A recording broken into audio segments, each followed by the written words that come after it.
Ahora lo que vamos a ver es algunos ejemplos justamente de esas titulaciones. Por ejemplo, a ver, si tienen alguna pregunta me la pueden hacer. Vamos bien con el horario.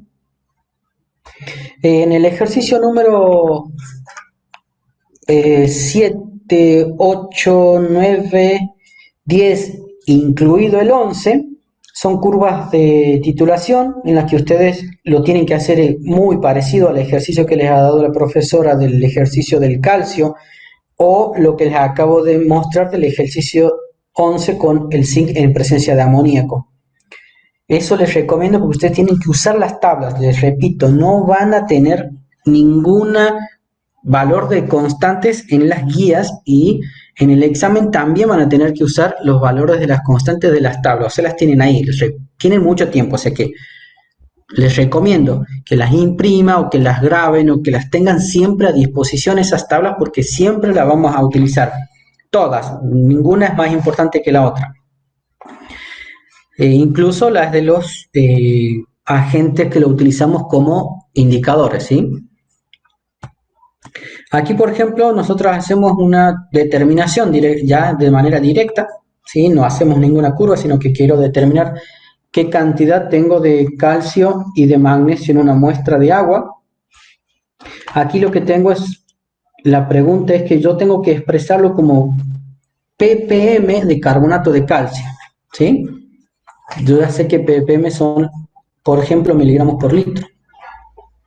Cuando me dice que lo exprese en ppm de carbonato de calcio, lo tengo que expresar de esa manera, como carbonato de calcio, porque les puede ocurrir que tengan duda de que yo determino magnesio, pero sin embargo me pide que lo determine como ppm de carbonato de calcio. Eso es muy común para la dureza de agua, por ejemplo, y lo tenemos que expresar de esa manera. Y no es muy difícil, ahora les explico cómo es.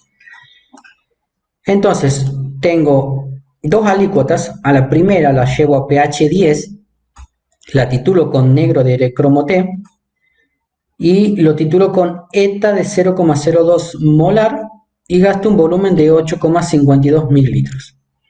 Yo tengo que saber, fíjense que aquí en ningún momento les voy a decir qué es lo que titulo, pero ustedes ya tienen que saber. ¿Y cómo hago para saber? Porque tengo una alícuota a pH 10 y una alícuota a pH 12. ¿Por qué tengo en celeste que aquí titulo calcio y magnesio y aquí titulo solamente el calcio? Entonces, yo me voy a ir a la curva que teníamos del pH mínimo, aquí.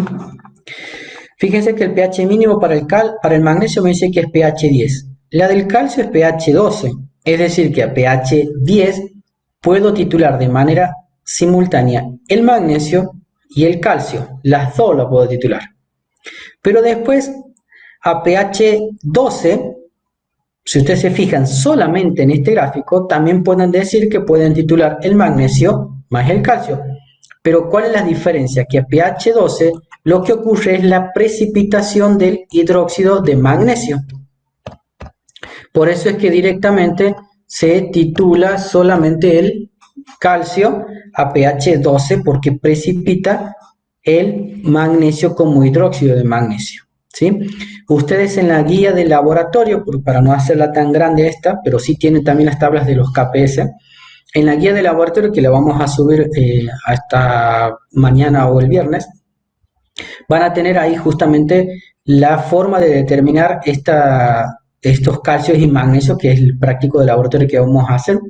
Y ahí está un poco más explicado de cómo hace para precipitar ese hidróxido de calcio. ¿Tá? Entonces, fíjense que yo en el enunciado no les digo qué es lo que titulo, pero nosotros podemos saberlo usando las tablas que nosotros las tenemos ahí. Eso lo tienen que usar siempre.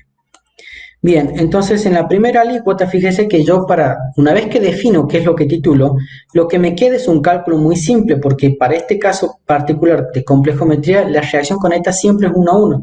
Entonces la estequiometría se me hace muy sencilla. Tengo una concentración de ETA 0,02 molar y un volumen de 8,52 mililitros, que quiere decir que tengo 0,1704 milimoles de ETA. Yo directamente aquí los trabajo con milimoles.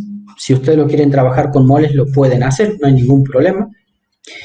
Como yo ya sé que titulo calcio y magnesio, fíjense que aquí está la reacción, les trato de escribir ahí, quiere decir que de calcio y magnesio en total tengo esta cantidad en esos 50 mililitros. Y ahora me voy a pH 12, otra alícuota, la llevo pH 12, por ejemplo con hidróxido de sodio lo llevo pH 12, y en ese caso precipita el hidróxido de magnesio, por lo tanto solamente titulo el calcio. Uso como indicador la murexida, ¿sí? Fíjense que hay también, van a tener en cuenta, porque puede haber preguntas de este tipo, ¿por qué aquí uso el negro de Erecromoté y por qué aquí no puedo usarlo el negro de Erecromoté?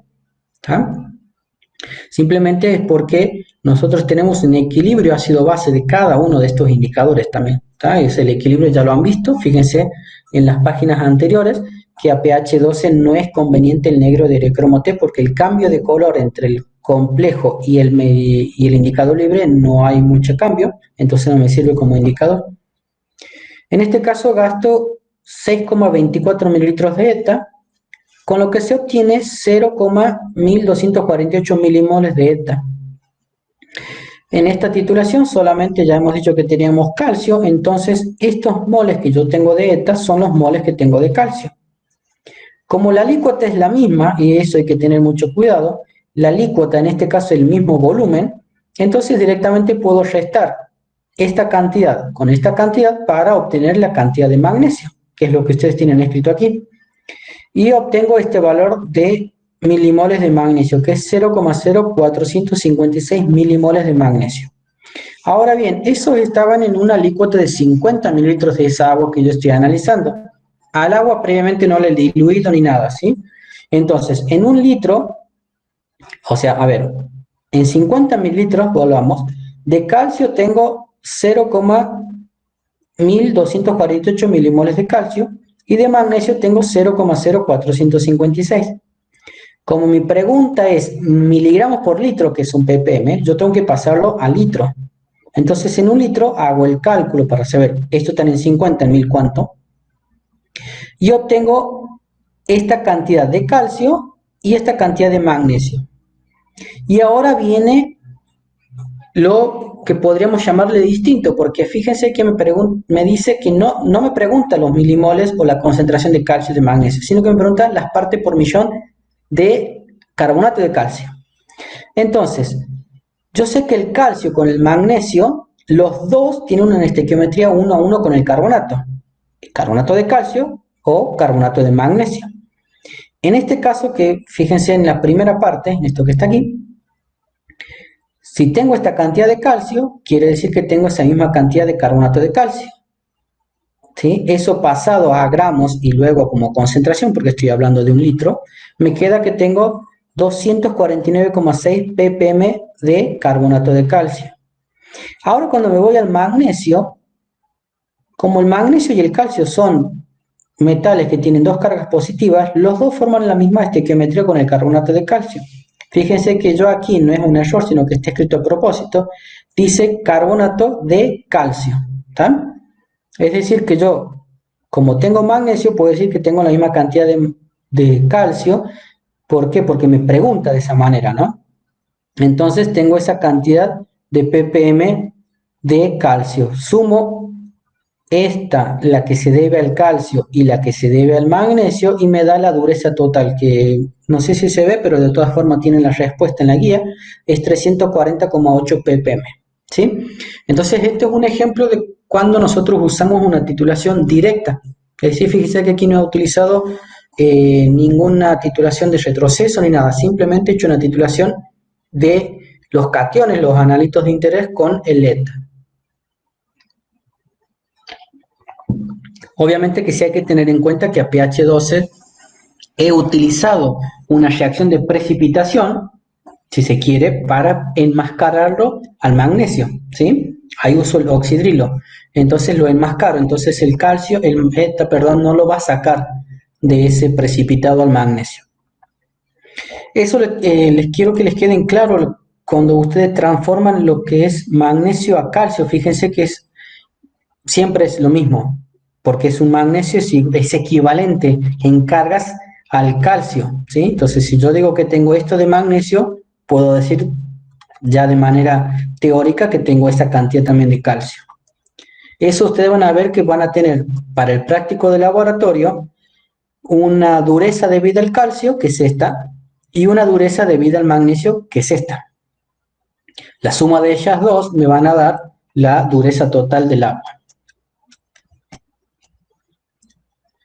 Bien. Bueno, ¿alguien tiene alguna pregunta? Yo aquí les voy mostrando cuáles son los anexos. Les voy a mostrar para que no haya después ningún inconveniente en que, profe, yo no he visto las constantes, profe, yo no he visto que tenía que usar.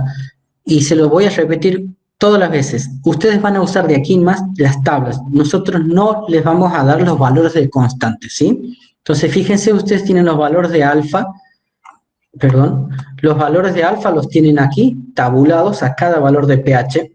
Es decir, nosotros, por ejemplo, cuando hacemos el ejercicio que les ha mostrado la profesora, ustedes obtenían un valor de alfa 4 aproximadamente y les daba un valor cercano a 8. Entonces, directamente pueden decir que yo a pH 8 puedo titular los valores de la constante, las tienen aquí. Fíjense que está como logaritmo de la K, es decir, que yo tengo que hacer 10 a la 7,32 y voy a obtener el valor de la constante de formación de plata con eta. ¿Tá? De esa manera hago con todo. Fíjense que aquí tengo solamente una constante porque esa estequiometría siempre es 1 a 1. Fíjense que el hierro que ustedes tienen en el ejemplo tiene un valor de constante que es 10 a la 25. Distinto y mucho más grande que, por ejemplo, la del magnesio y la del calcio. La plata forma un complejo muy, o sea, en realidad uno de los menos estables porque es un cation monovalente. Después aquí tienen las constantes de formación de, por ejemplo, el amoníaco, que es el agente que nosotros vamos a utilizar como agente auxiliar, con la plata, con el cadmio, con el cobalto y con particularmente estos dos metales, que es el níquel y el zinc, que son los que vamos a utilizar más. Níquel, zinc y plata son los que más vamos a utilizar con estos. Fíjense que tienen 4 para este caso, para el níquel y el zinc, y solamente 2 para el amoníaco. Los beta que ustedes van a ver en las constantes, para determinar el alfa, es beta 2, por ejemplo, sería K1 por K2. Beta 3 en este caso sería K1 por K2 por K3. ¿Sí? Después tienen estos dos compuestos que son, se lo usan en realidad más que nada como agentes enmascarantes. Sus constantes van a ver que son muy grandes. Fíjense, la de la plata es 20, comparado con esta que serían 7 casi. Es mucho más grande, entonces el cianuro por lo general me va a enmascarar esos compuestos. ¿Sí? El zinc tiene también, fíjense que tiene un logaritmo de K1 por K2 de 11, esto sería el logaritmo de beta 2. El cobre, que me da 25, por eso es que son enmascarantes. Ya habíamos visto el ejemplo del flúor con el aluminio, fíjense que me dan un valor de, yo tengo que sumar esto, ¿sí? O sea, 7 más 5 más 4 más 2 es un valor de constante muy grande. Y después tienen aquí este ejemplo, ¿sí? Y esto también lo van a tener que usar, lo van a tener que trabajar. Es decir, cuando yo tenga en mi enunciado, que ustedes van a tener ahí, que en la próxima clase vamos a hacer algunos ejemplos, en el enunciado van a tener que yo, por ejemplo, tengo aluminio y tengo níquel, tengo aluminio más níquel, y que en la titulación me dice que yo agrego fluoruro, ¿sí? ¿Qué es lo que hago? Entonces yo me vengo a estas tablas y me fijo ese fluoruro que está aquí, ¿a quién me lo enmascara? Fíjense que se lo usa como enmascarante de estos que están aquí, el aluminio, el calcio y el magnesio. Entonces, si yo tenía aluminio y tenía níquel, yo puedo enmascarar el aluminio y determinar el níquel.